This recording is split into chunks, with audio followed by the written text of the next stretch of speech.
Awitin natin sa oras na to, ilulunglog muna natin ang banal na salita ng Diyos. Amen.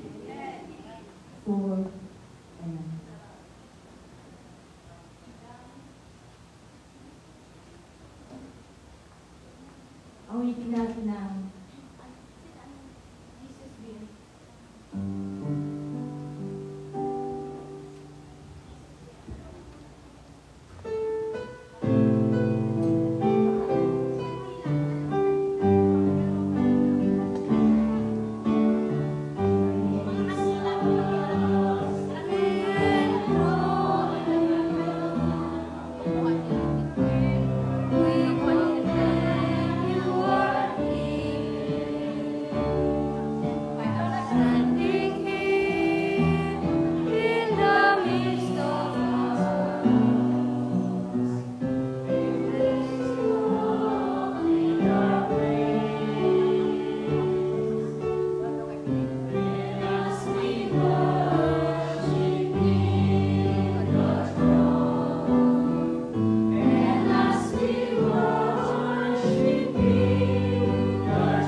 Amen. Tayo po'y manalangin. Ipikit ang ating mata.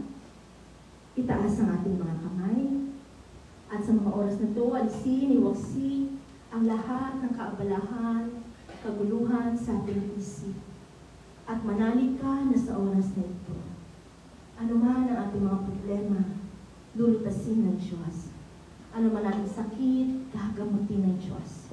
Kaya dasalin natin ang pag-ibig ng Diyos. Magtiwala ka. Ang Diyos ay maghihimala sa ating buhay. Sa ngalan ng Ama, ng Anak, ng Espiritu Santo. Amen. Ang pag-ibig ng Diyos. Ang pag-ibig ng Diyos. Si Yahweh ay papurihan. Si Yahweh ay papurihan. Purihin mo, kaluluwa. Purihin mo, kaluluwa. Ang pangalan niyang banal. Ang pangalan niyang banal. Purihin mo sa tuwina. Purihin mo sa tuwina. Ikaw aking kaluluwa. Ikaw aking kaluluwa. Ang Diyos ay papurihan. Ang Diyos ay papurihan. At huwag mong lilimutin yung kanyang kabutihan. Ang lahat kong kasalanan, siya ang nagpapatawad. Anumang aking sakit, ginagamot niyang lahat. Sa bingit ng kamatayan, ako ay nililigtas. At pinagpapala ako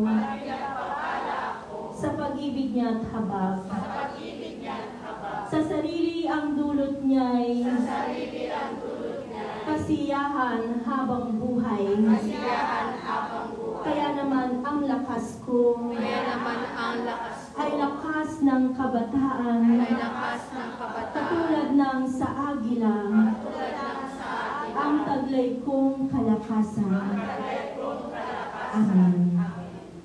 Panginoong Diyos na makapangyarihan sa lahat na may lalang ng langit at lupa. Narito kami, Lord, nagpupuri, nagpapasalamat sa iyo, Lord. Na sabi mo nga, Lord, lumapit kami lahat na napapagal, nabibigatan sa aming pasanin. Mag-aral kami sa iyong pasalinan na iyong pamatong kalito'y magaan at madaling dalhin. At makadarama kami ng kaginhawaan ng aming kaluluwa. Kaya, Lord, kaming lahat lumalapit sa iyo na ninikluhod. Nananalig kami sa oras na ito, Lord, ano man aming kasalanan na iyong patatawarin. At sa oras na ito, ano man aming sakit, sa isang salita mo lamang kami gagaling. Dahil kayo ang Diyos ng himala. You're the greatest healer. Kayong dakilang manggagamot. Kaya Lord, sa oras na ito, tanggapin mo ang aming mga handog na awitin, papuri sa iyo, Lord. Kami ay magpupuri, paparangalan ka namin, ang Diyos na may lalang ng aming buhay. Kaya Lord, nananalig kami sa nagkaisang dalangin, diringgin mo ang bawat isa. Kagalingan, kalakasan, mababuhay, pagpapala, ipagkaloob mo. Kaya lahat ng papuri, pasasalamat sa iyo lamang, Panginoong Diyos, na makapangyarihan sa lahat. Amen. Luwalhati sama sa Anak, sa Espiritu Santo. Para lang sa una-una, ngayon magpakailanman. Sa ngalan naman ng Anak, ng Espiritu Santo. Amen. Palapakan natin ang Diyos. Amen.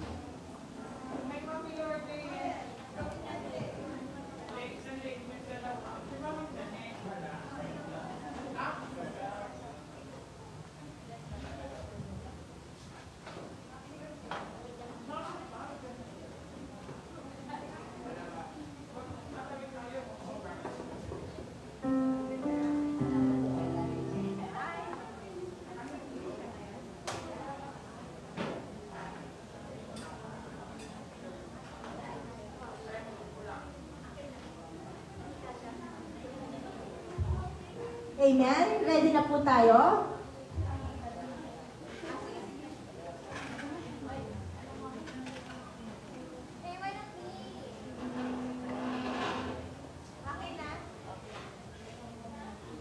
Amen? Tayo po, mag-start na po tayo. Tayo awit, magpupuri sa Diyos. Amen? Ang Bible, wala ba itong tanungan?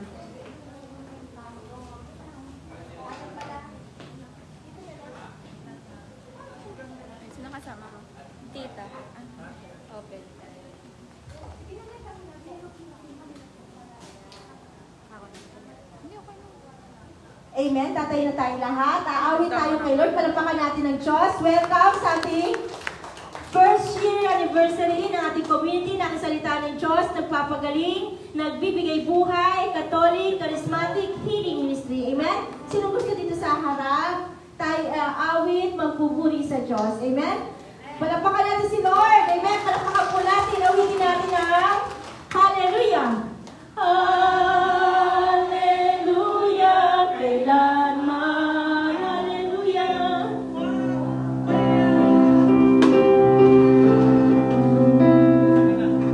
Amen. Awitin natin ulit. Hallelujah. Hallelujah. Kailanman. Hallelujah. Magpapaya ang tiyago'y umatlang. So,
Lord. Amen. Amen.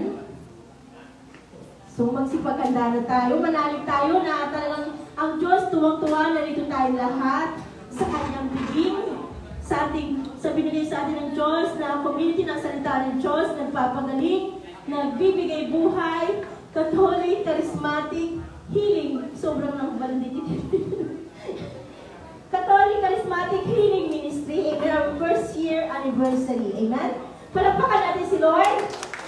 So ngayon po, natako na tayo sa mga pagbasa. Bago ang lahat, magsipaganda na po ang ating unang pagbabasa ng first reading. Amen? Sister Lourdes Manansala, ang ating salmong tubunan. Sister, ano ba? Linda. Sister Immaculate Bondo. Ang ating gospel for today, ang ating minamahal na assistant natin kay Lord, Sister Cecilia Bondok Gabino. Mas paganda na po tayo. Amen? Tawagin na po natin ang magbabasa natin unang pagbasa. Tayo po ay makinig, panilayan ang salita ng Diyos. Amen.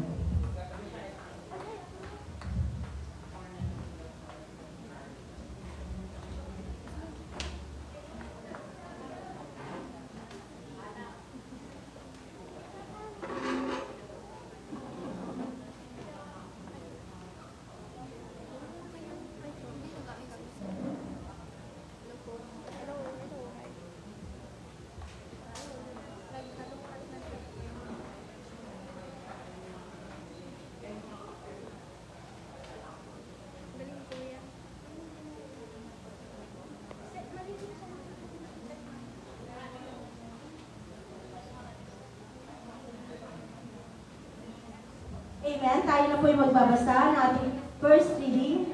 Sister Lourdes Manansala, first reading po. Ayan.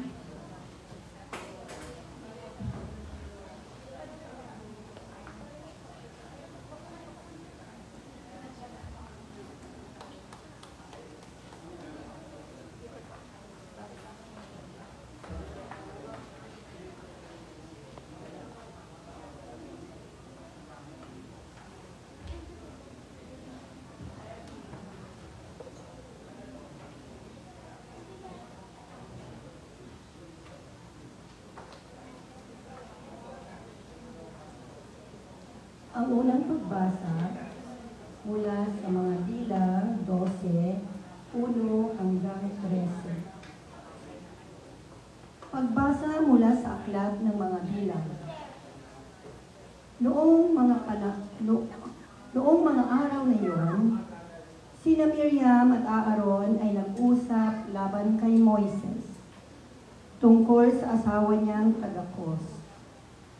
Ang sabi nila, si Moises lamang ba ang kinausap ng Panginoon? Hindi ba't tayo man? Hindi kaila sa Panginoon ang usapan nilang ito.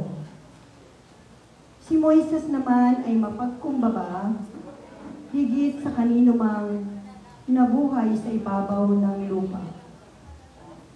Walang ano-ano sina Moises, Aaron at Miriam ay tinawag ng Panginoon.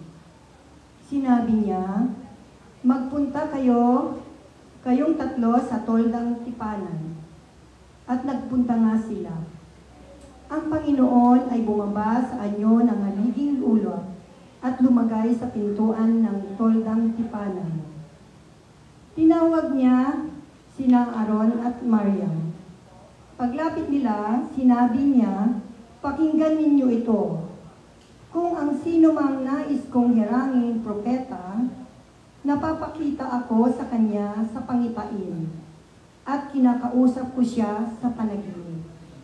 Ngunit kakaiba ang ginawa ko kay Moises, pagkat siya lamang ang lubos kong mapagtitiwalaan sa aking sambahayan.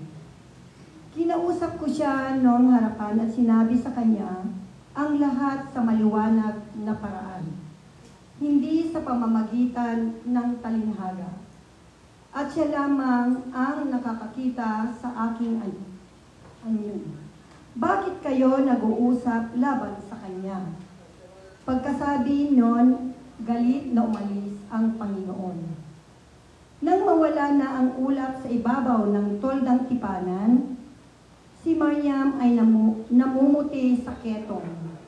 Nang makita ito ni Aaron, sinabi niya kay Moises, "Kapatid ko, sinasamo ko kung wag mo na kaming parusahan dahil sa aming kamangmangan at kasamaan.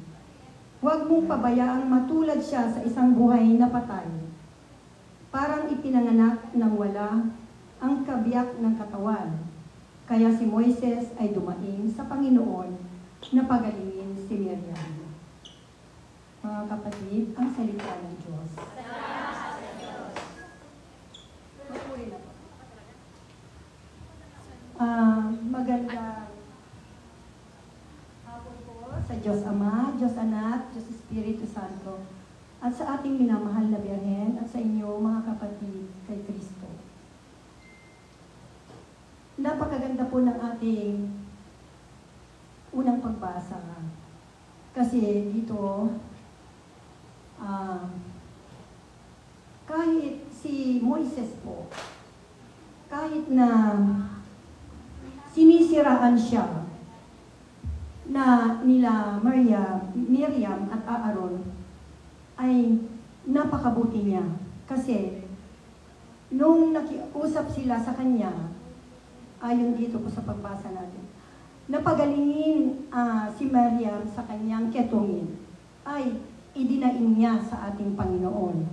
Palakpakan po natin ang Diyos. Kaya po, dito po, sinasabi na kahit na ano ang pinagdadaanan natin, huwag na po nating kalilimutan ang pagmamahal natin sa Diyos. Kasi, dito po, sa ginawa po ni Moises, na kahit na ginawan siya ng hindi maganda, ay pinagdasal pa rin niya ang tao na gumawa ng hindi magandang balita para sa kanya. Kasi sinabi ni Miriam na hindi na siya magiging propeta. Pero, hindi pala yon ang gusto ng Panginoon para kay Moises. Si Moises lumayo. Umalis si Moises, pero bumalik. Kaya sa atin po, mga kapatid, kung may pinagdadaanan tayo, may mga pagsubok tayo sa buhay, katulad ko po, ako po laging bumabalik dito. Tamang-tama po sa akin ang unang pagbasa, naiiyak po ako. Sa totoo lang. Ramdam ko. Kasi, dito po ako pinagaling ng Panginoon. Dito ko naramdaman ang pagmamahal ng Panginoong Diyos sa akin. Kaya, bumabalik po ako dito. Kasi, sa ginawa ng Diyos sa akin. Yung bukol ko po dito noon, na thyroid ko, ang sabi ng doktor ko sa St. Luke's, ma-opera or radiation po ako. Siyempre, malulungkot ka sa balita. Di po ba? Malulungkot ka sa balita na gano'n. Pero, sa pagdalo ko dito, nakamtan ko ang aking kagalingan. Talapangan natin ito. Marami, siguro, ang Panginoon, nalalaman niya rin kung ano yung nasa puso ko. Kahit wala po ako dito, lagi ko pong naalala ang gawain natin. Kasi may ginawa nga pong himala ang Diyos sa akin dito. Palakpakan po natin ang Diyos. Napakabuti po ng Diyos talaga, mga kapatid. Kahit na hindi mo hinihiling, ibinibigay ng Diyos sa'yo, basta makikita niya na ikaw ay totoo sa Kanya. Opo, wala pong perpekto sa atin. Lahat po tayo nagkakamali. Ang Diyos lang po ang perfect sa atin lahat. Pero, maraming bagay na ginawa ang Diyos sa akin na hindi ko masukat, mga kapatid. Kahit hindi mo hinihiling, yung ibibigay ng Diyos sa'yo. Totoo po yun. Ako po, nalugmok po ako. Ang daming nangyari sa buhay ko kasi, yung asawa ko, nagkasakit po siya at namatay. Pero noon, din po ako, nalungkot ako at lumayo ako. Pero, bumalik po ako sa Panginoon. Kaya binago ulit niya, binigyan niya ako ng lakas ng loob, lakas ng katawan. Lahat po binigay ng Panginoong Diyos sa akin. Kaya masayang masaya po ako kasi nakabalik po ulit ako. Sana loobin ng Diyos na hindi na po ako, na lagi na po akong mag-aaten. Hindi ko po talaga makakalimutan. Kanina, diyan gusto ko na umiyak. Kasi masayang masaya ako sis. Kasi niloob ng Diyos na maka-attend ako ngayon. Kasi wala po ako dito kung hindi dahil kay Lord. Salamat kay Lord talaga mga sister. Noong hindi ako naka-attend kasi nagpunta po kami, nag-tourist po kami sa Vietnam ng aking mga kapatid. Kaya hindi po ako naka-attend ng ilang kwan. Tapos, nung ulan ng ulan, nasira yung bahay namin. Yung karpintero na kinuha ko, every Sunday lang daw man siya magtatrabaho kasi may work siya. Kaya pinagawa ko pa muna yung bahay. Ngayon, salamat sa Diyos at naayos na lahat. Palakpakan natin. Ganyan magmahal ang Diyos, lalo na sa inyo. Iba ang naglilingkod sa hindi naglilingkod. Ako, naglingkod ako noon, pero yun ay utang na loob pala ng Diyos sa atin na babayaran niya yung magagandang ginawa natin. Mga kapatid, kaya napakabuti ng Diyos ang ating unang pagbasa. Lalayo ka kasi may mga balita na masama, na matatanggap mo, may mabuti. Pero yun nga, magkuhan ka lang, maglaylo ka lang, magmuni-muni ka, at ayusin mong kung may sakit ka, okay lang yun. Kung may problema ka, okay lang yun na medyo huminto ka, pero dapat bumalik ka sa Diyos. Ayan naman po at maraming salamat po.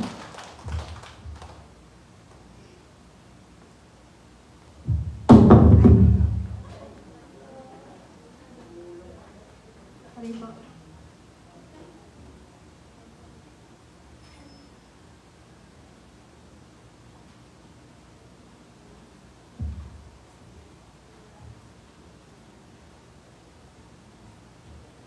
Salmong tugunan. Sabay-sabay ko natin sabihin. Poon, iyong kaawaan, kaming sayo'y nagsisuwan. Poon, iyong kaawaan, kaming nagsisuwan. Ako ay kaawaan, o mahal kong Diyos, sang-ayon sa iyong kagandahang loob. Mga kasalanan ko'y iyong pawiin, ayon din sa iyong pag-ibig sa akin. Linisin mo sana ang aking karumihan at ipatawad mo yaring kasalanan. Poon, iyong kaawaan, kaming sayo'y nagsisuwan. Ang pagsalansang ko ay kinikilala, laging nasa isip ko at alaala. Sa iyo lang ako nagkasalang tunay, at ang nagawa ko'y di mo nagustuhan. Poon, iyong kaawaan, kaming sa'yo'y nagsisuwan. Kaya matuwid ka na ako'y hatulan, marapat na ako ay iyong parusahan. Ako'y masama na buhat ng iluwan, makasalanan na nang ako'y isilang.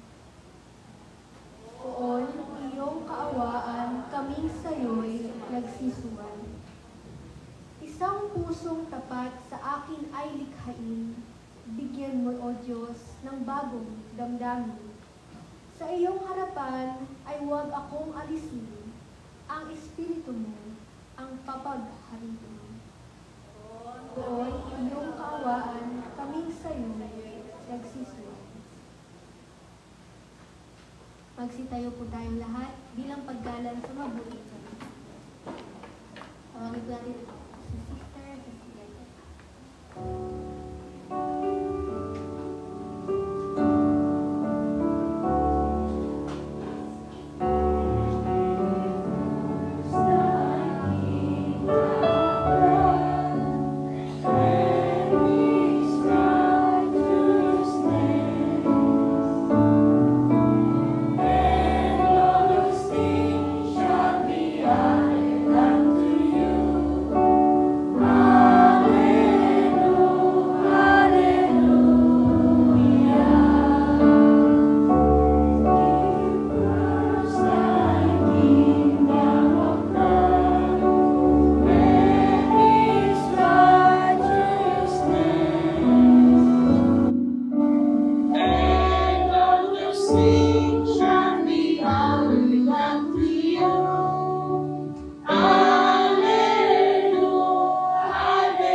Alleluia, Alleluia. Guro, anak na butihin ng Diyos, amang masintahi, ikay hari ng Israel. Alleluia, Alleluia. Ang mabuting balita ng ating Panginoon ayon kay San Mateo. Papuri sa iyo, Panginoon Jesucristo. Matapos mabusog ang mga tao, agad pinasakay ni Jesus sa bangka ang mga alagad at pinauna sa kabilang ibayo. Samantalang pinauuwi niya ang mga tao. Pagkaalis ng mga ito, umahon siya sa burol upang manalangin. Nag-iisa siyang inabot doon ng gabi. Samantala nasa laod na noon ang bangka at sinasalpok ng mga alon sapagkat pasalungat sa hangin. At nang madaling araw na'y sumunod sa kanila si Jesus na naglalakad sa ibabaw ng tubig. Kinalubutan sa takot ang mga alagad nang makita nilang may lumalakad sa ibabaw ng tubig. Multo, sigaw nila. Ngunit agad siyang nagsalita at sinabi sa kanila, "Huwag kayong matakot, si Jesus ito." At nagsalita si Pedro, "Panginoon, kung talagang kayo iyan, papariyanin ninyo ako sa ibabaw ng tubig." Sumagot siya, "Halika." Kaya't lumunsad si Pedro sa bangka at lumakad sa ibabaw ng tubig, palapit kay Jesus. Ngunit na mapansin niya ang hangin, siya'y natakot na nagsimulang lumubog. "Sagipin ninyo ako, Panginoon," sigaw niya.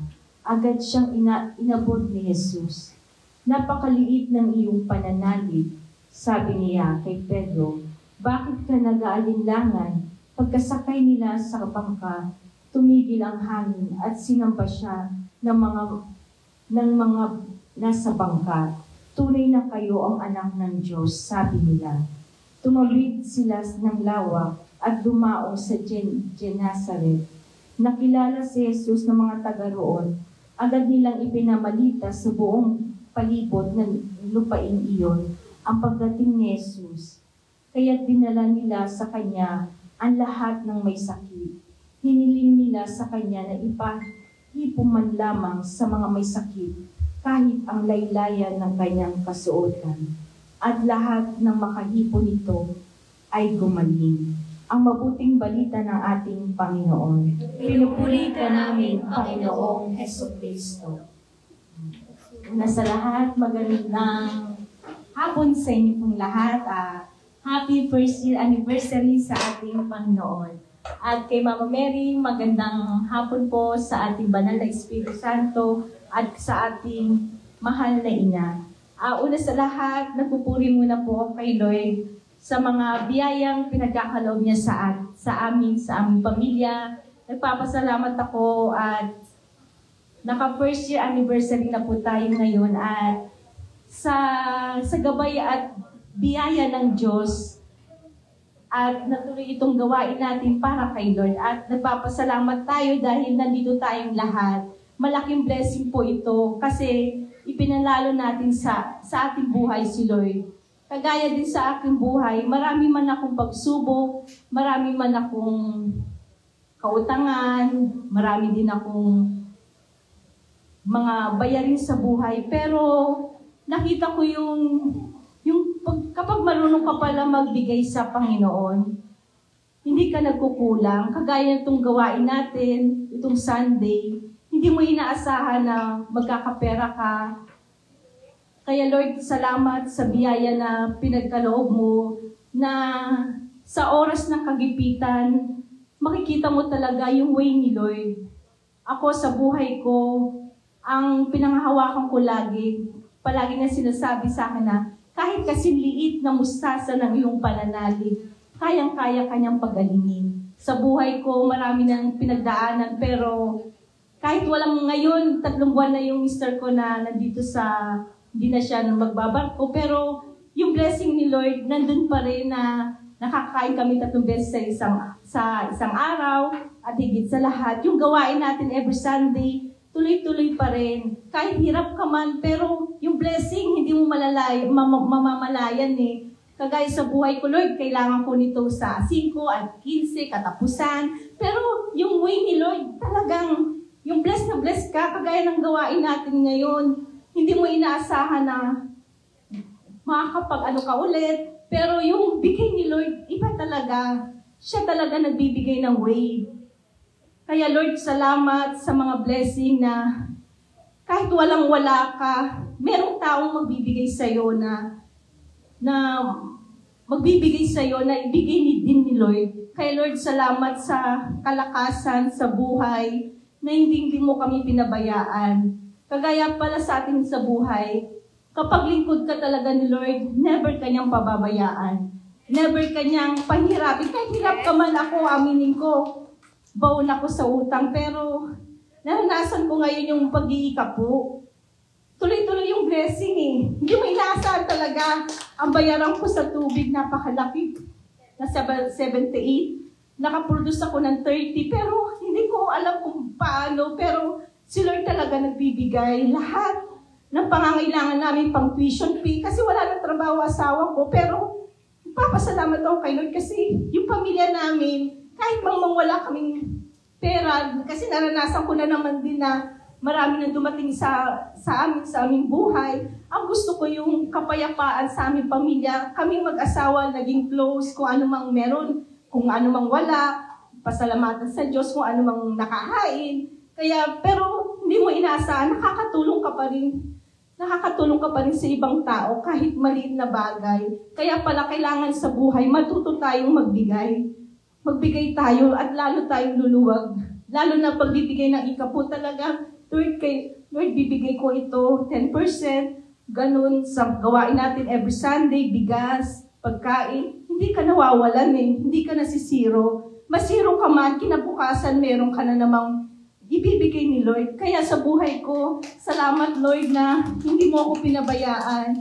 Sa ngayon, yung mga anak ko nakapag-vision na rin. Kaya Lord, salamat na kayo talaga nagpo-provide ang lahat ng mga bagay. Isang sabi lang kay Lord, kayang-kaya niyang gawin. Kagaya sa buhay ko, muntik na rin ako mag-50-50 yung December kasi low blood ako. Talagang yung menstruation ko umaabot ng 3 buwan. Nakala ko kasi ganun ang menstruation. Yung pala, ubos na pala yung dugo ko, yung parang nagkukulang na ako. Pero humiling ako kay Lord, Pasko, nandun kami sa hospital. Pero nakasurvive ako, binigyan ulit ako ng another buhay. Kay Lord, salamat na napanalo kita sa buhay ko. At binigyan mo kami ng magandang panahon kanina. Kay Lord, salamat. At lahat na nandito, huwag tayong manawa, lalo na every Sunday. Talagang ibigay na natin kay Lord. Kasi sa buhay sa ngayon, ang hirap talaga ng buhay. Kapag wala ka kay Lord, hindi mo kakayanin. Lalo na kapag 4 ang anak mo, nag-aaral lahat. Mabuti na lang yung isa nakagraduate na. Kaya Lord, salamat, nakakatulong na sa akin. Kaya maraming pong salamat na binigyan mo kami ng way lahat. At ang pinakamahalaga talaga, matuto tayong magbigay para kay Lord. Kasi nasa Kanya ang buhay, nasa Kanya ang biyaya. Isang salita mo lang kay Lord, Lord, kailangan ko nito. Lahat ibibigay niya. Hindi mo pa lang sinasabi, alam niya na lahat ng ating mga kailangan. Kay Lord, salamat at kayo na po ang bahala sa amin at higit sa lahat. Salamat sa buhay Naway tuloy-tuloy pa po kaming dumami at kayo pong mag-akay ng bawat isa na lalong lumapit sa iyo, Panginoon. Kaya maraming pong salamat. Yun lamang po. Sunod po magpuri, Sister Angelica Gavino.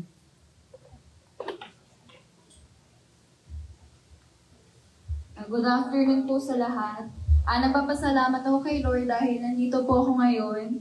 At sa isang taon ng ating community, talagang blessed na blessed tayong lahat. At lahat ng mga nandito para kay Lord, hindi tayo uwi na hindi na binubless ni Lord. So, nagpapasalamat ako kay Lord sa mga blessings at sa guidance na binibigay niya sa amin.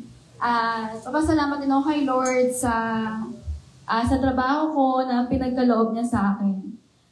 Ayun nga, napapasalamat ako dahil bago pa ako makapag-apply sa work, marami kami napagdaanan na pagsubok. Yun nga, nagkasakit si Mama nung December, nung Pasko. Doon kami nagpasko sa hospital.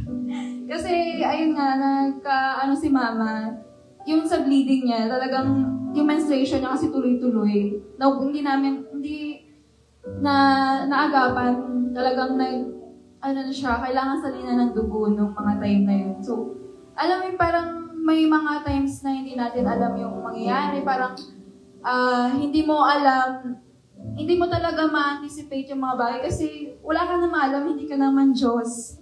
At alam mo yung parang pararating na mga parang natatakot ka. Pero si Lord nandun. Nagpapasalamat ako kay Lord kasi sobrang saya ko kasi dahil sa sa mga blessings ni Lord. Kasi kapag nagre-reflect tayo, tapos kahit matagal na nangyari na pagkaloob ni Lord, parang kapag naisip mo yung mga blessings mo, kapag nare-reflect mo yung mga kung gaano kabuti si Lord, may iyak ka na lang. Kasi sobrang buti ni Lord sa'yo. Hindi mo alam na ganun ka pala niya kamahal. Hindi lang natin minsan napapansin kasi sa mga problema natin. Ang dami nating iniisip na makamundo. Parang hindi natin namamalayan yung presence ni Lord. Parang sobra-sobra pala yung presence ni Lord. Sobrang laki niya pala sa buhay natin. Hindi natin alam na 99% ng buhay natin puro blessings. 1% lang pala yung problema na yun. Minsan lang talaga kasi na-overwhelm tayo, natatakot tayo. Sa iba mga bagay tayo na hindi tayo dumidepende kay Lord. Kaya ang nangyayari, hindi natin alam yung gagawin, nalilito tayo, hindi natin alam kung paano i-handle yung mga bagay. Pero once na umattend tayo sa gawain ni Lord, naglingkod tayo, parang nagiging makabuluhan lahat. Parang tayo, nagiging meaningful yung araw-araw nating buhay. Ako, iba na yung path ko ngayon dati. Yung path ko yung sa college ko, diba, sa nursing. Parang, alam mo yun, nandun si Lord, gumagabay sa'yo each season. Hindi ka niya pababayaan, hindi ka mag-isa. Parang dati, ang inisip mo lang puro, ako, academic stress noon, yung sa pag-aaral ko, din noon, muntik pa ako di mag-board exam ng mga time na yun dahil hindi kami nakapagbayad ng balance namin sa school na napakalaki. Nasa 250,000. Saan ka kukuha ng ganong pera, di ba? Parang, alam mo yun, bago mag-board exam, parang lahat inalign ni Lord. Nakaplano pala lahat kay Lord. Parang, di ba, hindi mo alam kung saan kakapit. Parang napaka-imposible naman nun. Parang nakumpiyansa na ako na sabihin na ako magbo-boards, hindi mo na ako magtitik. Pero, dumating, hindi mo ma-explain kung gaano kabuti si Lord. Si Lord yung gumawa ng daan.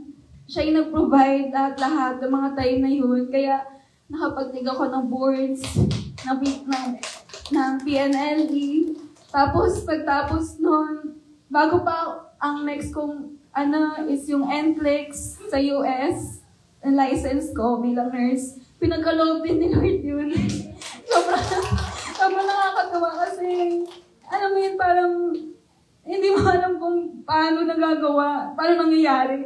Pero di ba walang imposible kay Lord? Kahit na pagod ako minsan sa board, sa review nun, umatin talaga ako kasi sa Lord yan eh. Hindi natin pwede palagpasin yung gawain ni Lord kasi siya may hawak ng buhay natin eh. Kaya na tayo magre-rely, kaya tayo didepende, di ba? Saan natin i-invest yung buhay natin? I-invest ba natin sa mundo na hindi tatagal, di ba?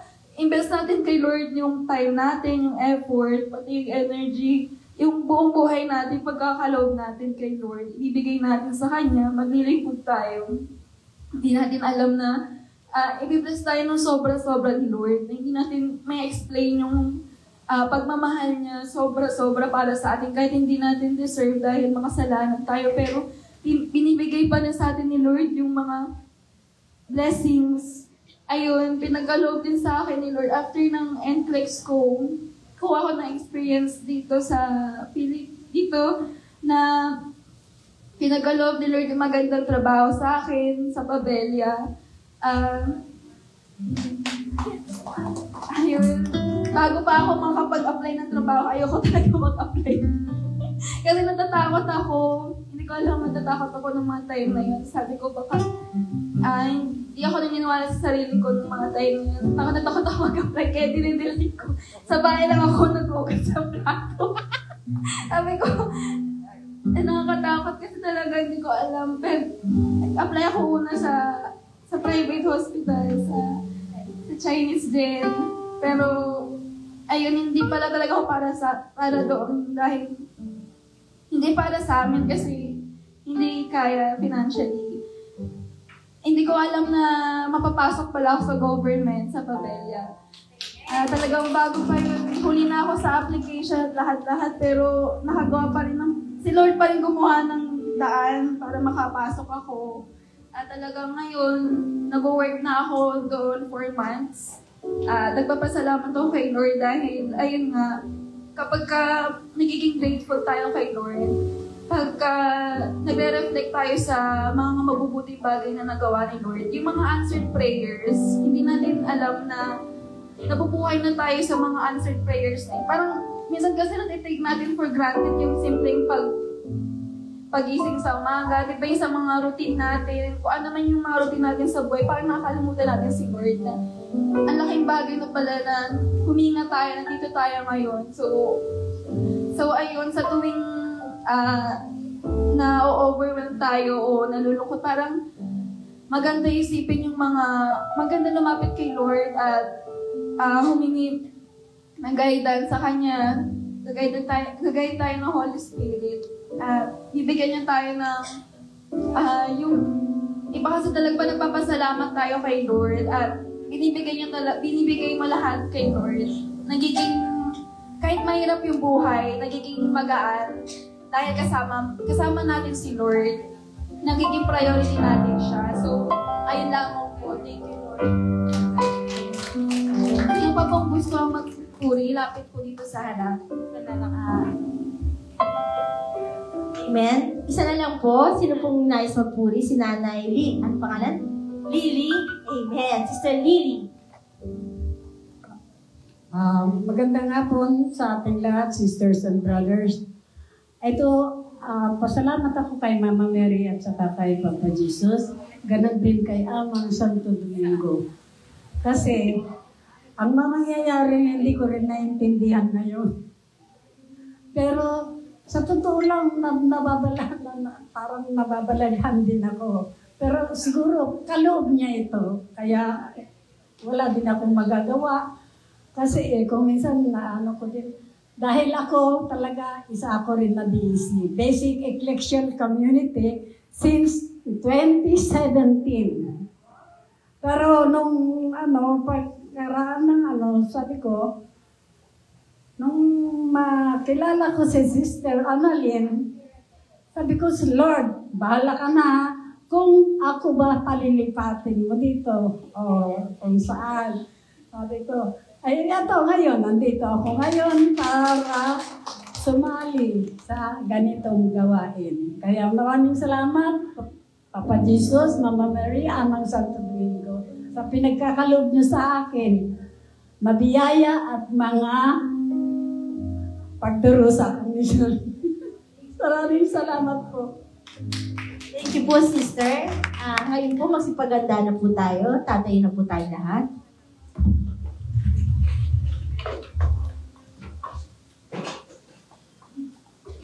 Amen.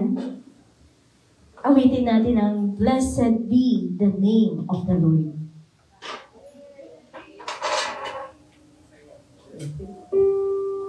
Blessed be the name of the Lord. He is worthy to be praised and adored. So we lift our holy hands in one accord, singing, Blessed be the name, blessed be the name, blessed be the name of the Lord. Amen. Worthy, you are worthy, King of kings, Lord of lords, you are worthy. Worthy, you are worthy, King of kings, Lord of lords, I worship you. Blessed be the name of the Lord. The name of the Lord. He is worthy to be praised and adored. So we lift our holy hands in one accord, singing, Blessed be the name, blessed be the name, blessed be the name of the Lord. Jesus, Jesus, you are Jesus, King of kings, Lord of lords, you are Jesus, Jesus, you are Jesus, King of kings, Lord of lords, I worship you. Blessed be the name of the Lord. He is worthy to be praised and adored. So we lift our holy hands in one accord, singing, Blessed be the name, blessed be the name, blessed be the name of the Lord. Spirit, Spirit, you are Spirit, King of kings, Lord of lords, you are Spirit. Spirit, you are Spirit, King of kings, Lord of lords, I worship you. Blessed be the name of the Lord. He is worthy to be praised and adored. So we lift our holy hands in one accord, singing, Blessed be the name, blessed be the name, blessed be the name of the Lord. Christ is the answer. Christ is the answer to all my longing. Christ is the answer to all I need. Savior, baptizer, the great to save.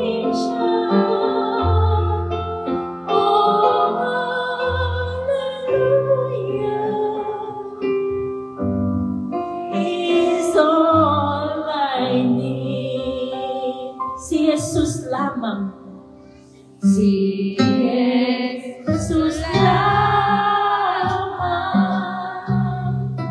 ang kasagutan. Si Jesus lamang ang tagapagligtas at manggagamot. Oh, hallelujah! Siya lamang, He will carry you. Amen. There is no problem too big God cannot solve it. There is no mountain too God He cannot move it. There is no storm too dark God cannot calm it. There is no sorrow to live He cannot soothe it. If He carried the weight of the world upon His shoulder, I know my brother that He will carry you. Amen. If He carried the weight of the world upon His shoulder, I know my sister that He will carry you. He said, come unto me, those who are weary, and I will give you rest. Amen. Panginoon Diyos na makapangyarihan sa lahat, narito kami lahat, nagpupuri, nagpapasalamat sa iyo. Hindi kami karapat-dapat, Lord. Lahat kami mahina, makasalanan. Pero patuloy mo kami tinatawag. Sabi mo, Lord, halika kayo, magliwanagan tayo. Gaano mang kaitim ang kasalanan nyo, kayang-kaya ko itong paputiin kasi puti ng busila sa kaputihan. Yes, Lord. Kaya mo kaming baguhin. Kaya mo ayusin ang buhay namin. Kaya mo kami iligtas, bigyan ng bagong buhay. Kailangan lang lumapit kayo sa iyo. Manikluhod, magsisi, at magbagong buhay. Kaya sa oras na ito, Lord, nananalig kami, sabi paglapit sa iyo, Lord, ang lahat ay yung iingatan, ililigtas. Ano man naming sakit, yung gagamutin. Kaya sa oras na ito, ng mga sakit ng bawat isa, sa isang salita mo lamang, lahat ay gagaling. Jesus, you are my healer. Jesus, you are my King. Jesus, you are my Savior. Jesus, you are my life. I need you, Jesus. I love you, Jesus. I trust in you. Yes, Lord. Alam mo ang aming mga daladala sa buhay. Pabigat man yan, magpasali namin, sabi mo nga, Lord, lumapit kayong lahat na napapagal, nabibigatan sa iyong pasanin. Mag-aral kayo sa akin, pasanin niyo ang aking pamatok. Dahil ito'y magaan at madaling dalhin. At makadarama kayo ng kaginawaan ng iyong kaluluwa. Yes, Lord, ayaw mo kami nabibigatan. Ayaw mo kami nahihirapan. Kaya nga, Lord, lahat pinasan mo. Maging krus na dapat kami ang nagpasan, pero kayo ang nagpasan. Dahil nais mo, ang buhay namin ay gumaan, maging maayos, at magkaroon kami ng kaligtasan. Kaya Lord, ano aming problema sa oras na to, lulutasin mo. Lahat may kasagutan. Kaya sa mga kapatid, manalig ka. Sa pagtugon natin sa tawag ng Diyos, sa piging ng Diyos, naganda ang Diyos na pagkain na magbibigay buhay, pagkain ng papagaling, pagkain na papawi ng ating lupot at lumpay. At anumang problema, ang lahat ay kanyang lulutasin. Jesus! You are my Savior! Jesus! You are my King! Jesus! You are my healer! Jesus! You are my life! I need you, Jesus! I love you, Jesus! I trust in you. Yes, Lord, ano man ang pangangailangan ng bawat isa, trabaho man ibibigay mo, ano man ang kanilang mga himala na nais matanggap, batid mo ang lahat. Dahil sabi mo, Lord, 2-3 nag-uusap sa iyong pangalan, kayo ang nasa aming kalagitnaan. Kaya Lord, sa araw na ito, maghihimala ka. Ipagkakaloob mo sa bawat isa, ano man kanilang hinihingi. Buhay, kagalingan, pinansyal man, kaligtasan, katarungan, trabaho man. Kayo ang Diyos. You're the greatest provider. Pagkala mong kapayapaan sa puso, sa isip ng bawat isa. Kapayapaan sa aming pamilya, sa bansang Pilipinas, at sa buong mundo. Jesus! You are my Savior! Jesus! You are my King! Jesus! You are my healer! Jesus! You are my life! I need you, Jesus! I love you, Jesus! I trust in you. Amen. Glory be to the Father, to the Son, to the Holy Spirit. Thank the Father, the Son, the Holy Spirit. Amen. Palapakan natin ng Diyos. Amen. Magsipo po ang lahat. Amen. Magkakaroon tayo ng part 2. Amen.